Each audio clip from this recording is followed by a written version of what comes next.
Monsieur Abbas Kabouya, aujourd'hui, il y a une division au niveau de l'opposition, au niveau de la classe politique. Certains estiment qu'il faut peut-être une troisième candidature à M. Faure pour l'apaisement. Et parmi ces gens, nous retrouvons Maître Agboyibor et le groupe de médiation qui propose une troisième candidature de M. Faure Gnassingbé afin que nous puissions avoir les réformes et que cela se fasse dans l'apaisement. Alors, en tant que politique, que pensez-vous de cette proposition-là? Je vous remercie. Vous savez, il y a une chose qu'il faut éviter de faire en politique, sinon vous serez taxé d'eux. Et c'est ce que justement Maître Yahweh Apollinaire Agboyibor vient de faire au Togo. Il était où? Il était où depuis l'APG? Je veux parler de 2006. Août 2006, ça a été signé, il est devenu dans la foulée Premier ministre du Togo. Mais il était où? Voilà quelqu'un qui était chargé de l'application de la feuille de route de l'APG. Il était où? Et en 2006, il ne disait pas que le mandat en réalité de Faure ne commencera que à partir de 2010, en allant au lieu de 2005 où ce monsieur a pris le pouvoir par la force. Vous savez, la diversion dans la vie ne paye pas forcément, surtout en politique, parce que les événements peuvent vous rattraper. C'est pas parce que vous avez réussi que là où d'autres se battent pour réussir, vous allez les empêcher de réussir. Je ne refuse pas sa sortie. Ça aurait pu apporter un plus au débat sur le terrain si c'était concerté. Voilà des gens qui disent qu'ils veulent des réformes, n'est-ce pas? Et quand vous voulez des réformes, vous ressortez comme ça des cordes pour dire que non, en réalité, le mandat actuel de M. Faure, c'est ça qu'il faut prendre en compte pour faire le calcul s'il doit aller ou pas. Maître Agboyibor va jusqu'à donner déjà des indications que M. Faure Gnassingbé doit aller encore aux élections et que d'ignorer, moi c'est le terme que moi je vais utiliser, d'ignorer la période 2005-2010. C'est une aberration. Ça veut dire que M. Agboyibor, en tant que juriste, cautionne d'abord un putsch. Il cautionne le putsch. Ça veut dire que le monsieur doit rester impuni. Alors que c'est un acte délictuel. Délit, c'est un acte délictuel. C'est un délit. Le coup d'État de 2005, c'est un délit. Mais il veut nous amener où? Aujourd'hui, il a installé le doute dans la tête de certaines personnes. Vous avez vu avec la sortie des gens dont vous avez parlé tout à l'heure, que groupe de médiation, je ne sais pas qui les a mandatés, Dieu ou Jupiter, je ne sais pas qui les a mandatés, hein, de cette mission, de cette fameuse mission de médiation, et qui, ces gens-là, ont approché. De toute façon, à notre niveau, nous n'avons pas encore été approchés au cap 2015 par ces gens-là. Quand ils nous approcheront, nous leur donnerons la réponse appropriée. Mais, de grâce, aujourd'hui, il est question de réforme.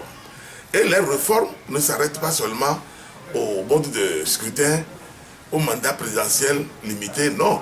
Mais il faut voir dans son ensemble les articles qu'un certain petit groupe qui a pris le pays en otage avait toiletté en 1980, oui, en 2002, en décembre 2002. Vous comprenez? Aujourd'hui, il est question de remettre tous les fondamentaux trépatouillés et enlevés en 2002 en place. Il faut les remettre en place.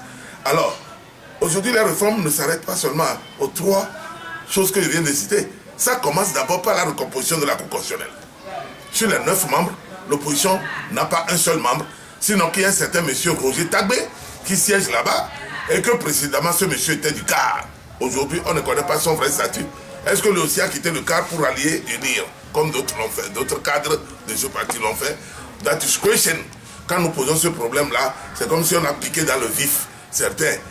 Mais il va falloir un jour que ça s'éclaircisse quand même.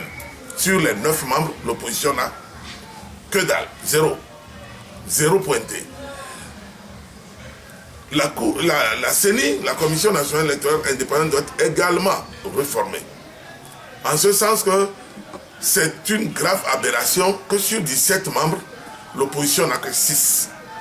Sur 17 membres, vous refaites des élections équitables, dignes, l'opposition n'a que 6. C'est une aberration.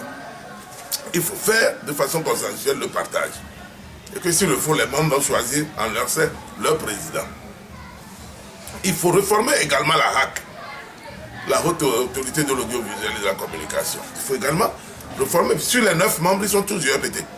Comment voulez-vous aller à des élections avec cet attelage-là et penser que vous allez gagner et aller prendre votre victoire? On ne pourra pas. Ça va être le même scénario que 2005, que 2010. Non. C'est en cela que tout ça, il va falloir revoir tout ça. Puisque, qu'ils vous souviennent qu'il y a de cela quelques mois, la nouvelle Cour constitutionnelle a été recomposée et a fait allégeance pratiquement à M. Faure Gnassingbé, qui les a renvoyés à leurs fonctions, alors que c'est le contraire qui devait se produire. C'est pour cela que nous, opposition démocratique aujourd'hui, nous proposons que cette Cour, désormais, au lieu de prêter serment devant le chef de l'État, doit prêter serment au même titre que la CENI devant la représentation nationale, qui est l'Assemblée nationale, qui reflète le pays en général. Voilà. Et que c'est le peuple, devant le peuple togolais, que cette Cour doit prêter serment. Au nom du peuple togolais, il soulève et il prête serment au nom du peuple togolais. Il ne prête pas serment devant un individu que quelques mois plus tard, eux, ils vont renvoyer à ses fonctions. Ça n'a pas de sens. Ça n'a pas de sens. Ça veut dire, je vous ai donné, vous m'êtes redevable, autorisez-moi également. Mais je voudrais dire au passage que ce que M. Agboibo est en train de raconter et tout ça, il ne faut pas prendre cela en compte. Cela doit être pris en compte que si c'est concerté, ce que je dis, tout le monde comprend. Si c'est concerté entre tous les acteurs qui veulent que ces réformes aient lieu et dans l'apaisement. Mais vous ne pouvez pas vous lever comme ça et puis venir dire ce que vous voulez et vous cassez même la dynamique enclenchée par la majorité du pays. Aujourd'hui, M. Agboibo parle au nom de qui et de quoi? Il est simple président d'honneur de quelque chose, d'un parti politique. Ce n'est pas le président national de ce parti qui engage le parti, mais quand lui sort, ça veut dire que c'est lui qui, quand on dit c'est Agboibo, donc ça veut dire parle au nom du cas. C'est en cela que c'est extrêmement difficile pour les gens de comprendre à quoi jouent certains parmi cette opposition-là. Voilà. M. Faure Gnassingbé sait très bien. S'il fait des gymnastiques en demandant que oui, est-ce qu'en faisant les réformes, il ira aux élections, il n'ira pas. Ça, c'est de la surenchère. Ça ne se fait pas, c'est malsain. Au CAP 2015, nous disons ceci. Nous ne sommes contre personne. Nous ne luttons pas contre un homme. Non. Pour nous, c'est la loi. C'est ce que la loi dira que nous allons prendre. Si le moment venu, la loi déclare M. Faure Gnassingbé candidat, c'est la loi. Nous constaterons, comme tout le monde, qu'une fois encore, la loi s'est trompée à un niveau donné. Mais qu'est-ce que nous pouvons contre la loi? Mais ce n'est pas nous, à nous d'aller écrire dans une disposition constitutionnelle que X ou Y, attendez, pourquoi les gens veulent que nous rendons personnel la constitution togolaise? Ça ne passera pas comme ça. Nous sommes des hommes et des femmes intelligents. Faisons les choses également de façon intelligente. Oui, mais Président, les gens d'UNIR, hein, le chef de l'État d'ailleurs, puisque certains partis de l'opposition qui l'ont rencontré ont estimé que le chef de l'État parle de consensus, c'est-à-dire que l'opposition s'apprête à donner quelque chose et que la mouvance présidentielle aussi s'apprête à donner quelque chose, qu'il y ait un consensus. Je vais vous dire quelque chose qui va vous faire rire. Vous savez que je n'ai jamais caché que j'étais très bien avec Yadema. Oui. Le père de Faure Gnassingbé. Oui. Très bien. Aujourd'hui, je vais vous dire quelque chose qui va vous surprendre. Qu'est-ce qu'eux, ils ont donné un jour à ce pays en 50 ans? Qu'est-ce que ce système-là, RPT et les Gnassingbé de PIA, ont donné en retour à ce pays? C'est le pays qui leur a tout donné. À chaque fois, c'est l'opposition qui a tout donné. Je vais vous dire, Yadema a été candidat en 93 grâce à la sagesse de certains opposants.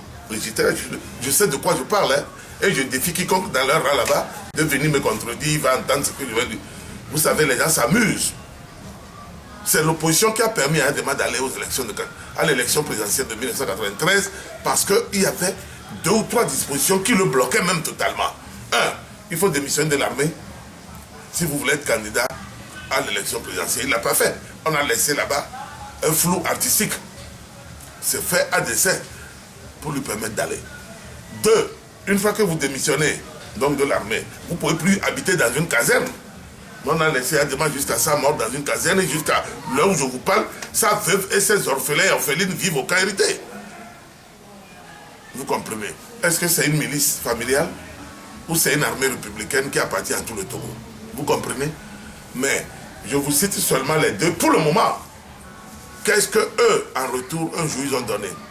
Et Adema a failli donner quelque chose qu'il a repris automatiquement. Lors de la visite du président Chirac, il a bien déclaré à Lomé que en 2003, il ne fera pas 1 minute de plus au pouvoir à la fin de son mandat, des 2 mandats évidemment. Parce qu'il a fait 1993, 98, 98, 2003. Il avait terminé. Il a même parlé de paroles de militaire à l'époque. Il a engagé son honneur de militaire. Et après, il a pissé sur cet honneur-là. Donc, aujourd'hui, il ne faut pas que les gens nous racontent leur vie. Je dis simplement que je suis au regret, évidemment, de le dire. Eux, ils n'ont rien donné à ce pays-là. Et pour une fois, il faut avoir de la hauteur pour pouvoir donner quelque chose à ce pays qui vous a tant donné, vous, système RPT Nazingbe. Donc, aujourd'hui, c'est une absurdité de dire que oui, que le consensus a fait. Qu'est-ce que les gens vont chercher encore dans cette galère de constitution et de consensus, alors que vous savez très bien, et tout le monde le sait d'ailleurs, que en leur accordant tout ce qu'ils veulent, c'est pour pouvoir toujours s'accrocher avec la force. Rien ne nous garantit que les gens vont respecter leur parole d'honneur à la fin. Parce que quand vous allez autoriser un, les gens voudront deux. La preuve, aujourd'hui, les gens disent il faut autoriser M. Faure un mandat. D'autres disent il faut l'autoriser encore 2 mandats. Moi, je ne raisonne même pas en termes de mandat. Même de toute façon, au CAP 2015, c'est extrêmement clair. Nous ne raisonnons pas en termes de mandat. Il faut d'abord parler de candidature. S'il y a élection, c'est parce qu'il faut des candidatures. Et s'il y a des candidatures, il faut les valider quelque part. Une fois validées, maintenant, vous pouvez aller vous faire battre. Vous voyez. Mais il ne faut pas parler de mandat. Que non, que M. Faure Gnassingbé est jeune, dans 10 ans, il peut... Non, attendez, c'est quelle façon de parler ça? C'est parce qu'ils ont ramené l'âge de la présidence pour être candidat à 35 ans, c'est tout. Mais voilà les inconvénients quand vous mettez quelqu'un qui n'a aucune expérience. Il vient, il casse tout. C'est comme une fourmilière où il ne faut pas mettre les pieds. Il est venu mettre les pieds et les fourmis sont sorties en dehors pour piquer tout le monde. Vous comprenez? Il faut faire gaffe. Il faut faire extrêmement attention. Je dis simplement qu'aujourd'hui, si quelqu'un doit donner à l'autre, c'est le système au pouvoir qui doit donner et non le contraire. Soyons sérieux les amis. Moi, à la rigueur, je peux même parler aujourd'hui de roublardise, quelque part, et de mauvaise foi. Soyons sérieux. Monsieur Gnassingbé Faure n'a qu'à avoir le courage de faire ces réformes-là pour rentrer dans l'histoire qu'il est l'homme qui est venu transcender de façon sec ou sèche avec ces histoires de tripatouiller, de tromper les gens, de roubler les gens. Non,